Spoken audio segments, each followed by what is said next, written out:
أن هدانا الله.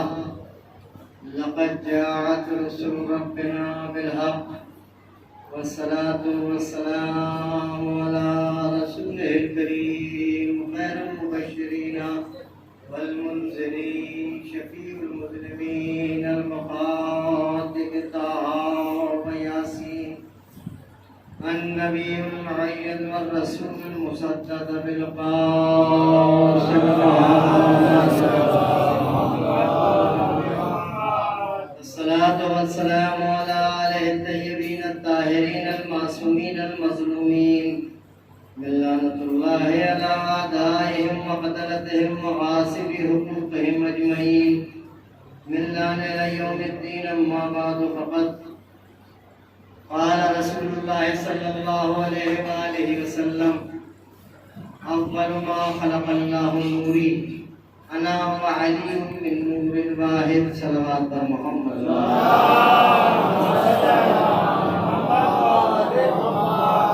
نور پر نور احمد مجتبی محمد مصطفیٰ صلی اللہ علیہ وآلہ وسلم کی مشہور و معروف حدیث پاک سرکار دو عالم تاجدار مدینہ محمد رسول اللہ کے کہنے اقدس سے نکلے ہوئے الفاظوں کو میں نے اپنی زبان پر جاری کر کے اپنے وجود کو شرف بخشا. مسلم شریف کی یہ حدیث ہے جس میں سرکار نے فرمایا: اول ما خلق اللہ نور، اللہ نے سب سے پہلے میرے نور کو پیدا کیا.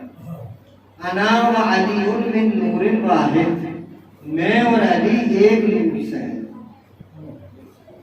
یہ مسلمانان عالم کی مشہور و معروف کتاب ہے.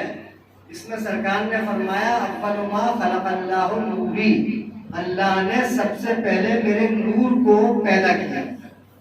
تو عزیزان محترم، فیصلہ اس بات کا ہو گیا کہ نبی پاک میں اور ہم میں زمین و آسمان کا فرق ہے. نبی ہے نوری، ہم ہے خاکی. انبیاء ما سلف جتنے بھی آئے سب کے سب نور تھے، اور محمد و آل محمد سب کے سب نور سے پیدا ہوئے تھے. تو ہمارا اور نبی کریم کا تقابل تو ناممکن ہے، اس لیے کہ خاک سے نور کا تقابل نہیں کیا جا سکتا. ہم ہے خاکی، محمد عربی اور ان کی آل پاک جو ہے وہ ہے نوری. تو اب جو یہ کہے کہ محمد ہم جیسے، ہم محمد جیسے، یہ بالکل عقیدہ سرے سے غلط ہے. اس لیے کہ محمد مصطفیٰ نوری ہیں، اور تاریخ یہ بتاتی ہے کہ سرکار دو عالم کا نور اور مولا علی کا نور، بی بی سیدہ فاطمہ زہرا کا نور، حسن مجتبیٰ کا نور، امام حسین علیہ السلام کا نور، اور ان کے بعد ان کے 9 بیٹوں کا نور جو ہے اللہ نے 1400 سال 14,000 سال پہلے حضرت آدم کی خلقت سے 14,000 سال پہلے اپنے نور کو نور سے جدا کیا، اور عرش اعظم پر حضرت آدم کی خلقت سے پہلے نور چمکتا رہا. اور جب اللہ نے جناب آدم کو پیدا کیا اور خلق کیا تو اللہ نے اس نور کو پیشانی آدم میں رکھا.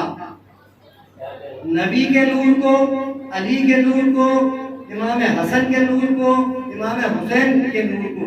لیکن بی بی فاطمہ کا نور جو ہے وہ عرش اعظم پر ہی چمکتا رہا، اس لیے کہ ایک پردہ دار بی بی کا نور تھا، حضرت آدم کی پیشانی میں نہیں رکھا گیا. میں یہاں جو حضرات تشریف فرما ہیں ان کے لیے تو کچھ عرض کر ہی رہا ہوں، لیکن جو لوگ گھر میں بیٹھے ہوئے ہیں، مخلوق مجمع ہے، میں یہ بتانا چاہتا ہوں کہ محمد و آل محمد کی عظمت کیا ہے اور ہم کیا سمجھ رہے ہیں. صلوات بھیجیں.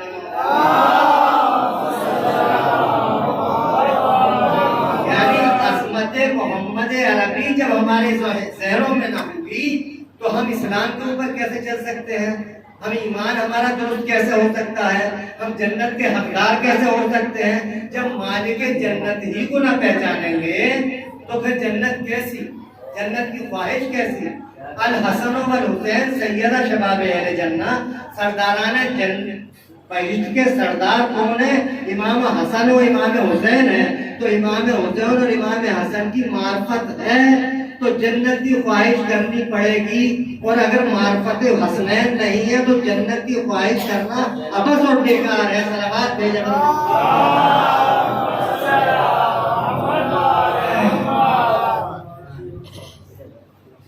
صلوات بھیجا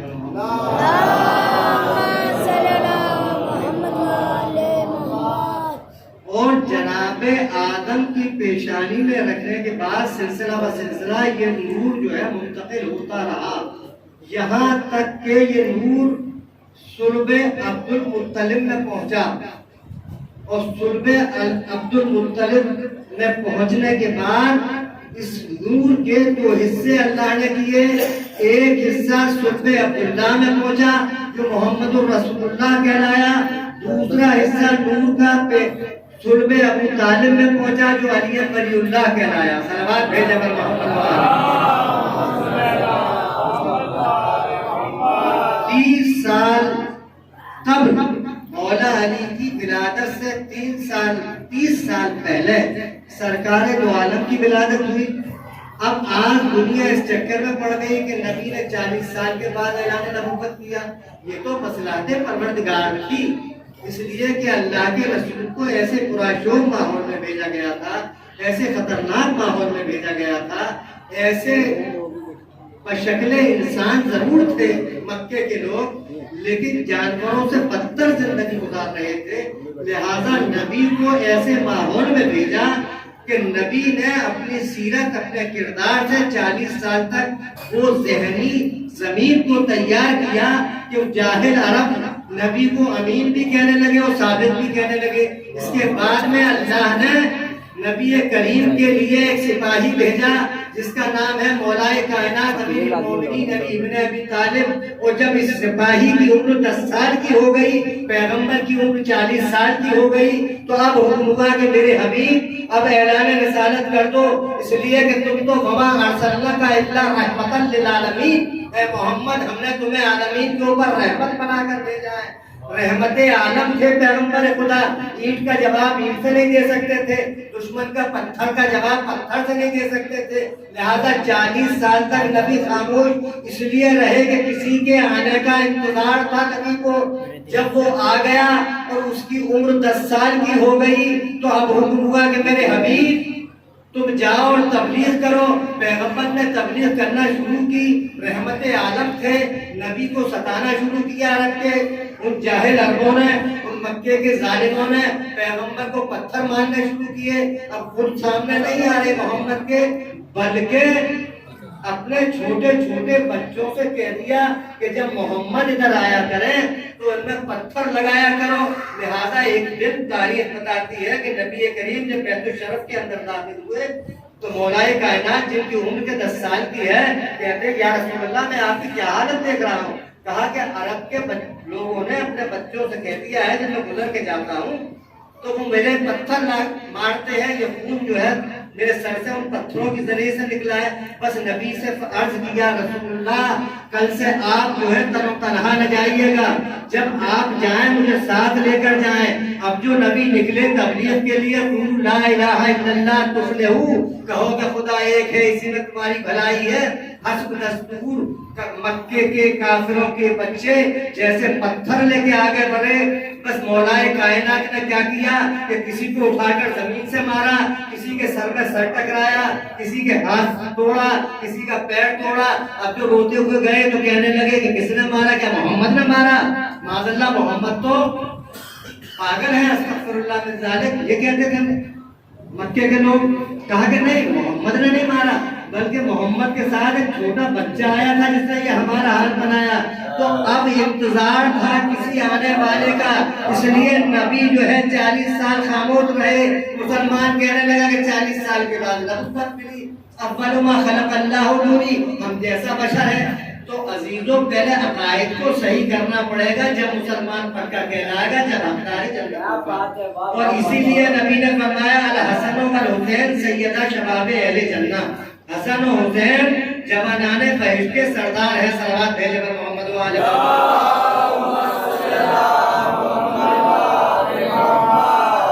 یہ اس گھر میں اجازت نہیں دے رہی ہے، لیکن ذکر اہل بیت ہے، وہ کوئی اس میں رکاوٹ نہیں پیدا کر سکتا.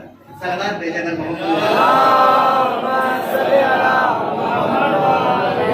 ایسے محمود مجمع میں ذکر کرنے میں مزہ آتا ہے.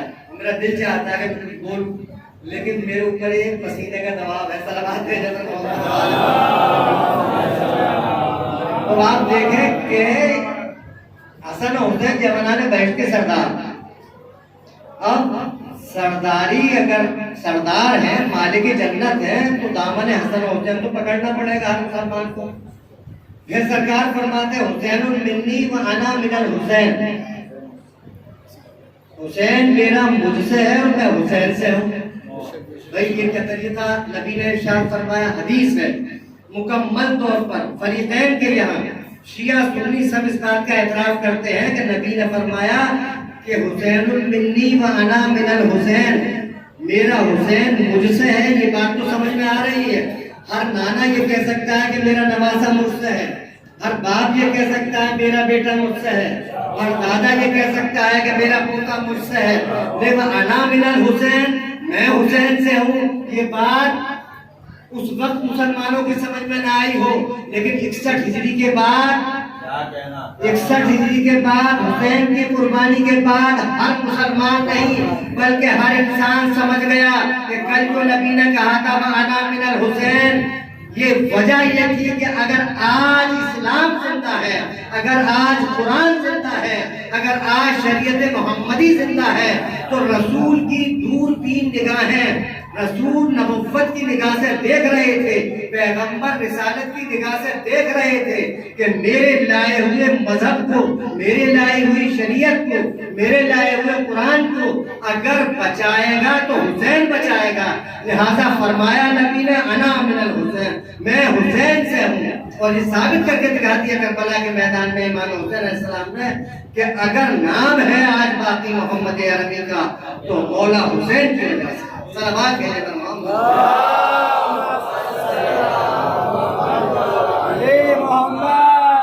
آواز بلند سے پڑھ اور صلوات.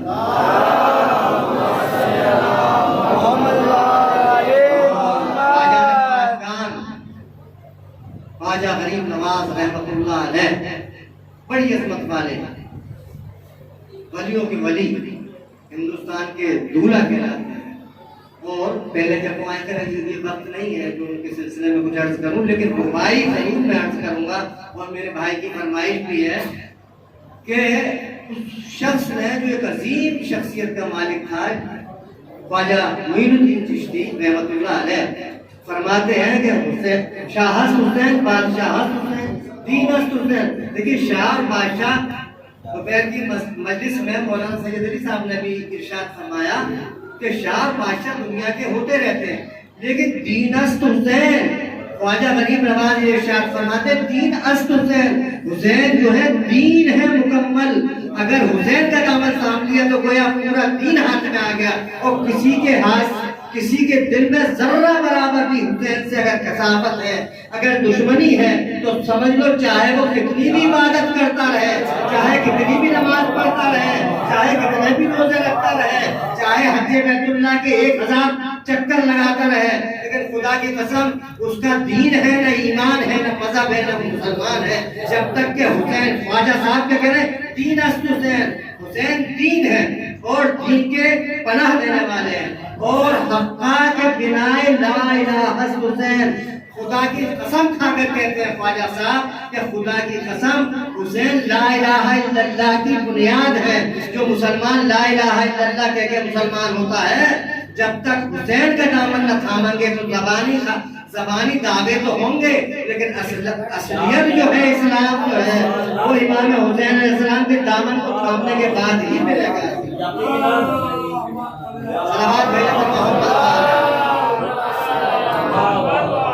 رسول نے فرمایا حسین منی و انا من الحسین، حسین مجھ سے ہے. آپ دیکھیں اللہ کے رسول اور پروردگار عالم نے کتنی ناز برداریاں، کتنی ناز برداریاں. آپ دیکھیں تاریخ گواہ ہے.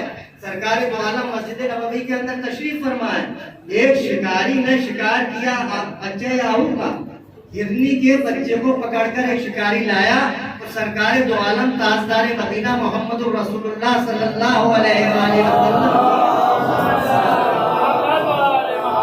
خدمت میں لا کر وہ بچہ یعقوب دے دیا سرکار کو۔ مسجد نبوی میں امام حسن علیہ السلام تشریف فرماتے، رسول اللہ صلی اللہ علیہ وآلہ وسلم نے وہ ہرنی کے بچے کو امام حسن علیہ السلام کے سپرد کیا، کہا جا بیٹے اس بچے یعقوب سے کھیلو۔ امام حسن علیہ السلام بچے یعقوب کو لے کر دولت سرا کے اندر داخل ہوئے، بیت الشرف میں داخل ہوئے تو امام حسین نے کہا بھیا یہ بچے یعقوب آپ کہاں سے لائے؟ کہا نانا رسول خدا صلی اللہ علیہ وآلہ وسلم کے پاس بس آئے مسجد نبوی میں، نانا بیٹھے ہوئے ہیں امام حسین علیہ السلام۔ کہا نانا بچہ یعقوب چاہیے، دوسرا بچہ مجھے بھی چاہیے ہرنی کا۔ کہا میرے لال ایک ہی بچہ تھا جو ایک شکاری نے مجھے لا کر دیا تھا، وہ میں نے امام تمہارے بھیا حسن کو دے دیا، تو اسی سے دونوں بھائی اسی سے کھیلو اور رکھو اس کو اپنے پاس۔ ایک مرتبہ امام حسین علیہ السلام اصرار کر رہے ہیں، امام حسین علیہ السلام کا اصرار پڑ رہا ہے، نبی انکار فرما رہے ہیں۔ تاریخ یہ بتاتی ہے کہ نبی میں اور نواسے اور نانا میں گفتگو ہی ہو رہی تھی کہ اسی اثناء میں صحرائی جنگلی جانور جس کا نام ہرن ہے، ہرنی جو ہے اپنے چھوٹے سے بچے کو لے کر مسجد نبوی میں داخل ہوئی۔ وہ داخل ہونے کے بعد سرکار کے قدم مبارک کو چومتی جاتی ہے اور اپنے منہ کو سرکار کے پیروں میں تلوؤں میں اپنے منہ کو جو رگڑتی جاتی ہے اور زبانی میں کہہ رہی ہے یا رسول اللہ یہ بچہ میں آپ کی خدمت میں لے کر آئی ہوں اس لیے کہ ایک بچے کو تو شکاری نے میرے پکڑ لیا تھا، دوسرا بچے کو میں صحرا کے اندر دودھ پلا رہی تھی کہ ناگاہ اللہ کی جانب سے ایک ایسی آواز آئی کہ اے ہرنی تو جلد سے جلد اس بچے کو لے کر چلی جا خاتم النبیین کے پاس، اس لیے کہ حسین نبی کا نواسا جو حسین ہے وہ بچے یعقوب کے لیے مچل رہا ہے، ایسا نہ ہو کہ حسین کی آنکھوں میں آنسو جاری ہو جائیں، اس سے پہلے تو اپنے بچے کو خاتم النبیین کے خدمت میں جا کر پیش کر دے۔ یہ حسین کی منزلت ہے، یہ حسین کا مرتبہ اللہ کے نزدیک یہ ہے، اللہ کے نزدیک حسین کا مرتبہ یہ ہے کہ صحرائی جانور کو حکم ہوا، صحرائی جانور ہرنی جو ہے سرکار دو عالم کی خدمت میں اپنے بچے کو پیش کر رہی ہے۔ عزیزان محترم آپ پہچانے حسین کی ذات کیا ہے؟ امام حسین علیہ السلام کی ذات خدا کی قسم وہ ذات ہے۔ خدرس کا واقعہ بڑا مشہور واقعہ ہے، خدرس دربائی اور بہت سے ایسے فرشتے ہیں، صلوات بھیجے پر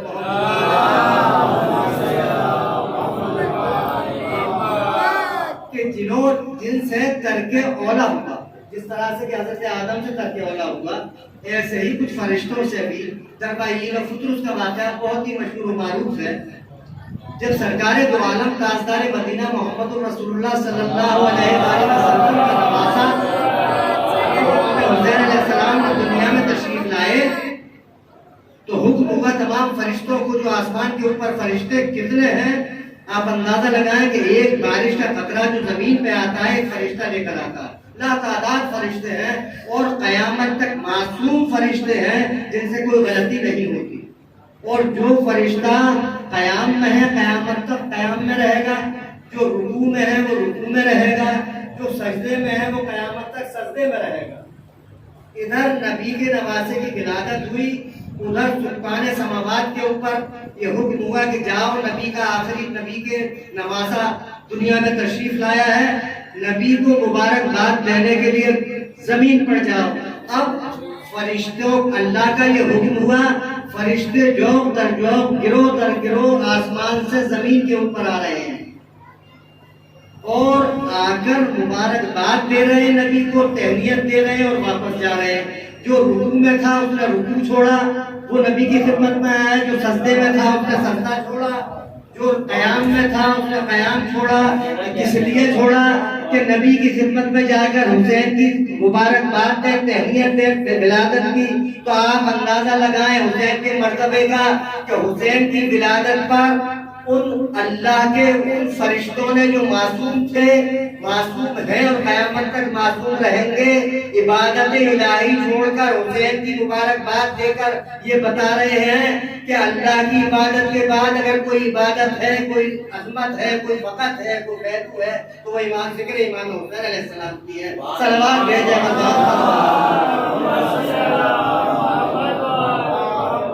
آئے اور آنے کے بعد پطرس نے دیکھا جو جزیرے کے اندر پڑا ہوا تھا، جبریل امین آ رہے ہیں۔ ایک مرتبہ اس نے پطرس نے کہا کہ اے سید الملائکہ، کیا قیامت برپا ہو گئی؟ کہا کہ نہیں، قیامت برپا نہیں ہوئی، بلکہ رسول اللہ کے، خاتم النبیین کے، سید المرسلین کے یہاں حسین کی ولادت ہوئی ہے۔ ہم لوگ حسین کی ولادت کی تہنیت اور مبارکباد دینے کے لیے جا رہے ہیں۔ بس عزیزو، اس نے کہا پطرس جو مغضوب الہی تھا، اللہ کا غضب جس کے اوپر نازل ہوا تھا، بالوں پر شکستہ تھا، اس سے ترک اولا ہوا تھا، جزیرے کے اندر پڑا تھا، ایک دن سے نہیں پڑا تھا، جب نبی کی ولادت ہوئی جب بھی تھا، جب علی کی ولادت ہوئی جب بھی تھا، جب فاطمہ زہرا کی ولادت ہوئی جب بھی مغلوب پڑا تھا، جب حسن مجتبیٰ کی ولادت ہوئی جب بھی پڑا تھا، لیکن آج جب حسین کی ولادت ہوئی ہے تو وہ لے کر آیا، اس کے پروں پر آیا، جبریل امین کی پروں پر آیا، اور جبریل نے خدمت رسول میں آ کر کہا یا رسول اللہ یہ مغلوب فرشتہ آیا ہے۔ تاریخیں بتاتی ہیں عزیزوں، نبی کے نواسے کے لیے نبی نے یہ حکم نہیں کیا کہ جس میں حسین سے مس کر دو، جس میں حسین سے فرشتے کا کوئی لینا دینا نہیں ہے، بلکہ گہوارہ حسین سے فرشتے کے جسم کو مس کیا گیا اور بالوں پر اللہ نے دوبارہ عطا کر دیا۔ اگر جس میں حسین سے مس ہوتے تو آج دنیا یہ کہہ سکتی تھی کہ اب حسین دنیا سے چلے گئے، نہیں، لکڑی کے گہوارے سے جو حسین سے منسوب تھا عزیزو، جو حسین سے جس کا تعلق تھا، لکڑی کے گہوارہ حسین سے منسوب ہو گیا تو اس کے اندر اللہ نے اتنی طاقت پیدا کر دی کہ بالوں پر شکستہ فرشتے کو بالوں پر اللہ کی جانب سے عطا ہو گئے، اور قیامت تک کے لیے فیصلہ ہو گیا کہ جب لکڑی کا گہوارہ ایک مغلوب فرشتے کو آزاد کر سکتا ہے تو حسین کا تعزیہ ہم جیسے گنہگاروں کو کیسے شفا نہیں کر سکتا، ہمیں جنت کا راستہ کیوں نہیں دکھا سکتا؟ جس طرح سے فرشتہ مغلوب گنہگار فرشتے کو اللہ نے آزاد کر دیا، اسی طرح سے ہمارے گناہ بھی جو ہے، ہم تعزیے کو معاذ اللہ کو خدا نہیں مانتے۔ کچھ لوگ یہ سمجھتے ہیں کہ تعزیے کو یہ خدا مان کر پوچھتے ہیں، یہ تو ایسا پوچھتے ہیں جیسے غیر مسلم، معاذ اللہ استغفر اللہ۔ نہیں، ہم بتانا یہ چاہتے ہیں کہ عظمت حسین کیا ہے۔ جس طرح سے کہ فرشتہ آزاد ہوا، مغضوب الہی تھا، آزاد ہو گیا، بالوں پر مل گئے اور جنت میں داخل ہو گیا، بس ہم بھی گہوارے حسین کی تعزیہ کرتے ہوئے شہادت حسین کے بعد تعزیہ بنا کر دنیا کو بتاتے ہیں کہ حسین کا تعزیے میں وہ کرشمہ ہے جو حسین سے منسوب ہو جاتی ہے چیز عزیزو، اس کے اندر جو ہے صفت پیدا ہو جاتی ہے، معجزہ پیدا ہو جاتا ہے۔ جس طرح سے کہ گہوارے میں معجزہ پیدا ہو گیا، اسی طرح سے تعزیے میں بھی اللہ نے معجزہ عطا کیا ہے کہ جب ہم حسین کے وسیلے سے اللہ سے طلب کرتے ہیں تو ہر دعا ہماری اس تعزیے کے وسیلے، ہم حسین کا واسطہ دے کر جب طلب کرتے ہیں تو اللہ ہمیں عطا کرتا ہے۔ صلوات بھیجے کر محمد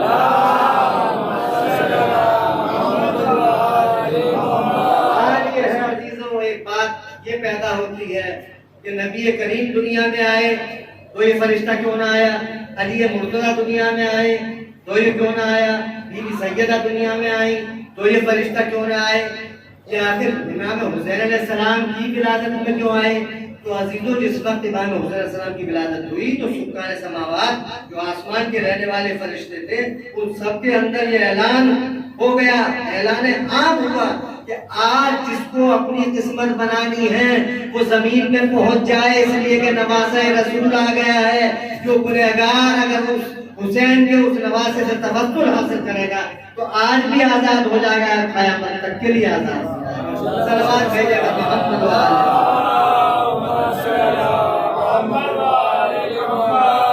یہ مجالس، یہ ذکر حسین، یہ معمولی چیز نہیں ہے، یہ سیدھا جنت کا راستہ ہے۔ اگر جنت کی کوئی خواہش کرتا ہے تو حسین کے دامن کو کے بغیر جو ہے جنت نہیں مل سکتی۔ ذکر حسین، غم حسین منانا بھی اتنا ضروری ہے کہ ان کے دشمنوں سے نفرین کرنا بھی اتنا ہی ضروری ہے۔ ایسا نہیں ہے کہ ان کے دشمنوں سے بھی واسطہ رکھا جائے اور حسین مجھے تو آج تک کوئی ایسا مسلمان نہ ملا، ہر مسلمان سے جب بھی کبھی ملاقات ہوئی تو وہ یہ کہتا نظر آیا کہ سیدنا حسین کو تو ہم بھی ضرور مانتے ہیں صاحب، بغیر سیدنا حسین، یعنی دنیا میں کوئی مسلمان یہ نہ ملا آج تک کہ جو یہ کہے کہ نہیں ہم تو یزید کو مانتے ہیں حسین کو نہیں مانتے، کوئی نہیں ملا، سب کا ایک ہی جملہ ہے کہ ہم سیدنا حسین کو مانتے ہیں۔ لیکن خالص حسین کو ماننا کافی نہیں ہے، حسین کے ساتھ ساتھ ان کے دشمنوں سے نفرت کرنا بھی اتنا ہی ضروری ہے جتنا کہ محبت حسین سے کرنا ہے۔ اس لیے کہ خالی محبت، دیکھیے آپ مجھ سے محبت کر رہے ہیں، میرے دشمن سے بھی مل رہے ہیں تو کیا میں آپ سے خوش ہو جاؤں گا؟ جب تک میرے دشمن سے بھی آپ کو نفرت، تو حسین کے تو ایسے بدترین دشمن تھے کہ دنیا یعنی مسلمان لعنت بھیجے نہ بھیجے، لیکن انسان تمام، عیسائی، یہودی، ہندو، حسین کے قاتلوں کے اوپر سب لعنت بھیجتے ہیں۔ آج کسی غیر مسلم سے آپ یہ کہہ دیجئے کہ تو یزید ہے، لڑنے مرنے کو تیار ہو جائے گا۔ اگر غیر مسلم سے کسی ہندو سے کہہ کے دکھا دیجئے آپ کہ ارے تو یزید ہے، وہ کہے گا صاحب ایسے راکشس کا نام لے دیا تم نے، ایسے بدترین آدمی کا نام لے دیا۔ معلوم یہ ہوا کہ ہر انسان سمجھتا ہے کہ یزید ایک ایسے راکشس اور بدتمیز اور بےہودے اور نجس انسان کا نام ہے کہ جو آدمی گوارا نہیں کرتا۔ اگر کسی کے بچے سے کہہ دیجیے آپ کہ تو بڑا شیطان ہے بھائی، تو وہ کچھ نہیں کہے گا۔ کسی کے بچے سے کہہ دیے بھائی تمہارا بچہ بڑا یزید ہے، تو لڑنے مرنے کو تیار ہو جائے گا۔ معلوم یہ ہوگا کہ شیطان خدا کے دشمن، تو معلوم یہ ہوا کہ خدا کے دشمن کو تو انسان برداشت کر سکتا ہے لیکن حسین کے دشمن کو برداشت کرنے کو تیار نہیں ہے۔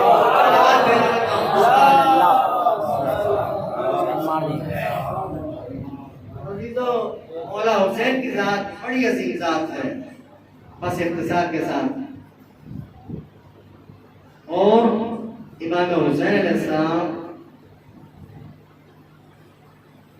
کا وہ بہادر، صف شکن اور علی مرتضیٰ کی یادگار حضرت ابوالفضل عباس، سپہ سالار لشکر، بی بی زینب کی ڈھارس، اہل حرم کی قوت، حضرت ابوالفضل عباس۔ کون عباس؟ آپ جانتے ہیں، ماشاءاللہ صاحبان ان کا مجمع لوگ جانتے ہیں۔ مولا علی نے اپنے بھائی سے فرمائش کی کہ بھائی بھیا عقیل میں شادی کرنا چاہتا ہوں، کیا کرنا چاہتا ہوں، مگر میں یہ چاہتا ہوں کہ ایسے بہادر خاندان سے شادی ہو کہ جس کے جد و بدر شجاعان عرب سے ہو، عرب کے بہادر قبیلے سے شادی کرنا چاہتا ہوں، اس لیے کہ وہ جس سے میں شادی کرنا چاہتا ہوں، میں چاہتا یہ ہوں کہ ایک ایسا بہادر اس صف شکن فرزند عطا کرے گا اللہ مجھے کہ جو میرے حسین کے کام کربلا کے اندر۔ تو تاریخ یہ بتاتی ہے کہ منسوب ہوئے، آپ کا آمد ہوا جناب فاطمہ کلابیہ سے۔ کون بی بی ہے؟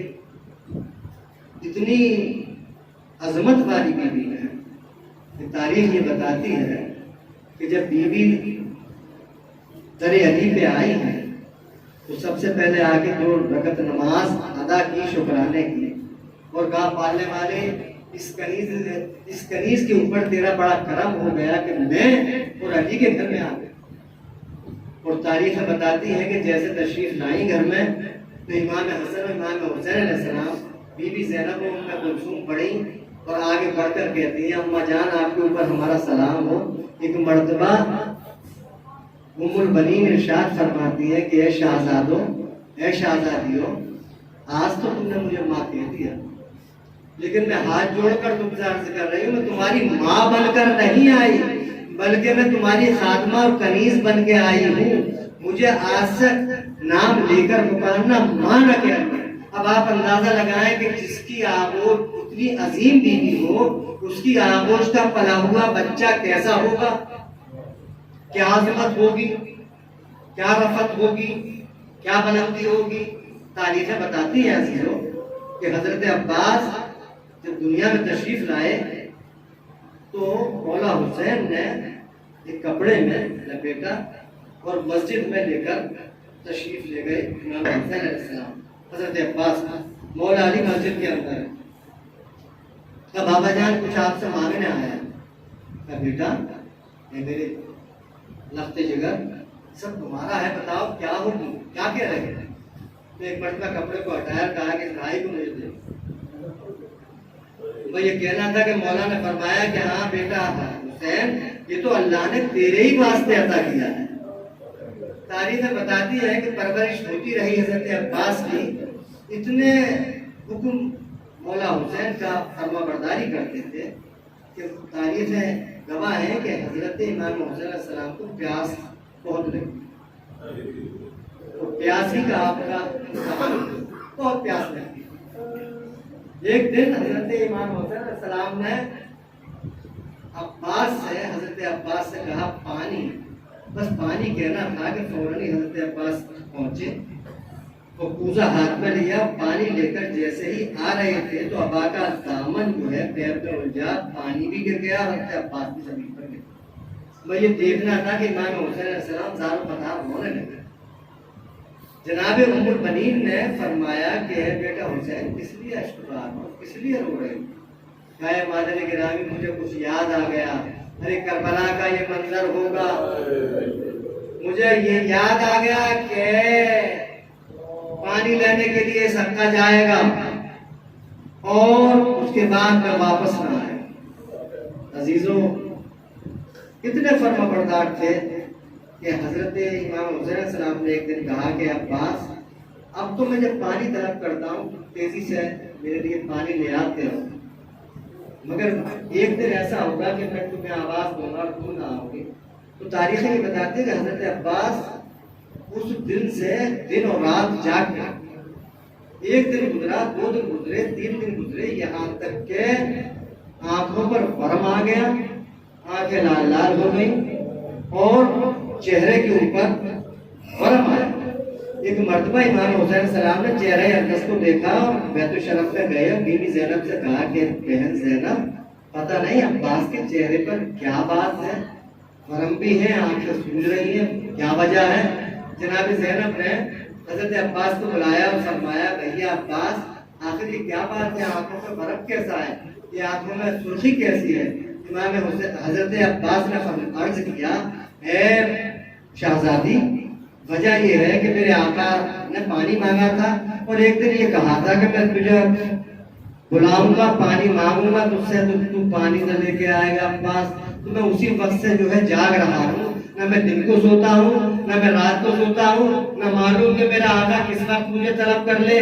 بس ایک مرتبہ حسین کی خدمت میں یہ بات پہنچی، سر و سینہ پیٹا، کہا اے عباس ارے ابھی وقت بہت دور ہے، کربلا کا میدان ہوگا، 3 دن کی بھوک اور پیاس ہوگی، اس وقت تو پانی لینے کے لیے جائے گا اور پھر واپس نہ آئے گا. اجرکم اللہ. ارے عباس کون ہے؟ اہل حرم کا سہارا ہے. عباس کون ہے؟ جناب زینب کی تقدیر کا باعث ہے. ارے عباس جب حضرت زینب کے سامنے بچے اور بیویاں سوال پوچھ کرتی تھی تو جناب زینب ارشاد فرماتی تھی کہ میں اس کام کو ضرور پورا کروں گی. لیکن حضرت عباس جب رخصت ہو کر چلنے لگے تو ایک مرتبہ جناب زینب دار و بدار رونے لگی. کہا کہ مجھے واقعہ یاد آ گیا، ارے بابا نے میرے فرمایا تھا کہ زینب ارے تیرے بازوؤں میں رسن باندھی جائے گی. میں کہتی تھی کہ جس کا عباس جیسا بھائی ہو بھلا کس کی مجال ہے کہ جو میرے بازوؤں میں رسن باندھ دے. لیکن اے عباس ارے مجھے یقین ہو گیا کہ زینب کے بازوؤں میں رسن ضرور بندھے گی. اجرکم اللہ. ارے ایک وقت کو آیا حسین کا یہ سپاہی، یہ سردار لشکر میدان کارزار میں جاتا ہے، بلا کا جہاد کیا. جناب حضرت عباس کو نہ تلوار ملی، نہ ڈھال ملی، نہ لڑنے کی اجازت ملی، صرف حضرت عباس کو اجازت ملی تو پانی لانے کی اجازت ملی. لیکن عزیزوں حضرت عباس پانی لے کر آ رہے ہیں، ایک مرتبہ ایک ظالم نے ایک طرف سے بازو قلم کیا، دوسری طرف سے دوسرا بازو قلم ہوا، ایک مرتبہ بازو کا قلم ہونا تھا، ایک ظالم نے ایسا تیر مارا کہ مشک سکینہ چھپ گئی، پانی بہہ گیا، عباس کی آنکھ ٹوٹ گئی۔ ایک مرتبہ ایک ملعون نے گرزے گراں سر اقدس پہ مارا، حسین کا یہ سپاہی، حسین کا بھائی میدان کارزار میں زمین کے اوپر آیا۔ ایک مرتبہ ارشاد فرمایا یا ابن رسول اللہ ادرکنی، حسین دوڑے پہنچے لاش کے اوپر، دیکھا عباس دنیا سے مفارقت کر گئے۔ ایک مرتبہ حسین نے آہو بکا شروع کی، اے میرے بھائی، ارے تو میرے لشکر کا سپہ سالار تھا، اے عباس، ارے تیرے مرنے کے بعد میری کمر ٹوٹ گئی، ارے اب وہ آنکھیں ہمیشہ آرام کریں گی جو تیرے خوف سے راتوں کو جاگا کرتی تھی، اور جو آنکھیں راتوں کو آرام کرتی تھی اب وہ ان کو نیند نصیب نہ ہوگی۔ سیعلم الذین منقلبون۔ خدا بندہ اپنے واسطہ محمد